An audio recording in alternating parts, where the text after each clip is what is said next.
This week, sources close to the prosecutors in Manhattan told NBC News that former Trump aide Hope Hicks is going to be called to testify against the former president at the upcoming hush money trial.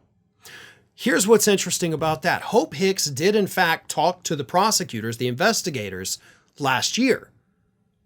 So she talked to them, likely in a deposition form where it is under oath.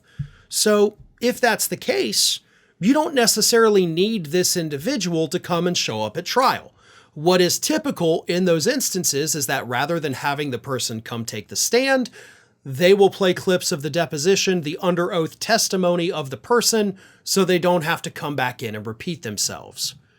But if Hope Hicks is being called to testify in trial, it's likely because she gave information against Donald Trump that was so damning that they want her in the courtroom, or they believe that they may be able to get even more information from her on the stand.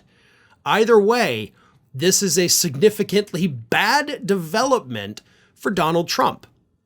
And it's bad in multiple ways. It's not just bad because of the information that Hope Hicks has.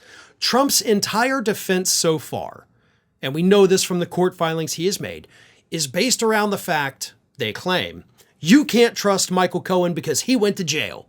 You can't trust Stormy Daniels because she was just in it for the money. So these two individuals are not trustworthy. Well, that's where Hope Hicks comes in. Because if the jury is on the fence about whether or not they can trust Michael Cohen's testimony, the prosecutors, their job at that point, is to bring in people to corroborate Michael Cohen's story. And the more they do that, the more the jury says, oh, he is telling the truth. We can believe him. That is super important to this trial. But let me read you this. This is from MSNBC. There's questions about on October 8th, 2016, the day that Stormy Daniels came forward to the National Enquirer and said that she was ready to share her story, but could potentially all but be paid off, that there were conversations that Hope Hicks was allegedly a part of. And we also know she was on another phone call later that month on the actual day that Michael Cohen agreed to pay that $130,000 to American media. So the question is, does Hope Hicks have testimony to provide about the extent to which Donald Trump was signing off specifically on those payments?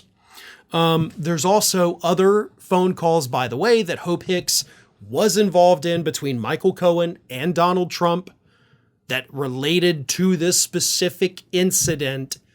So having her come in and take the stand is not going to be good for Donald Trump. Hope Hicks is the person who was there. She was involved in it, not criminally, of course. She didn't know what was going on. She didn't know it was illegal, probably. But she was there. She's no longer tied to Donald Trump. She is free to say and do whatever she wants. That's probably one of the reasons why Donald Trump was freaking out so bad about the trial this week, because he knows if his former friends are coming in to throw him under the bus, there's not a whole hell of a lot he can do at that point. Well, folks, we have crossed that 1 million subscriber milestone, but rest assured, we are just getting started here at Ring of Fire. So if you're not already, please do subscribe to the channel and make sure to like, share, and comment on the videos.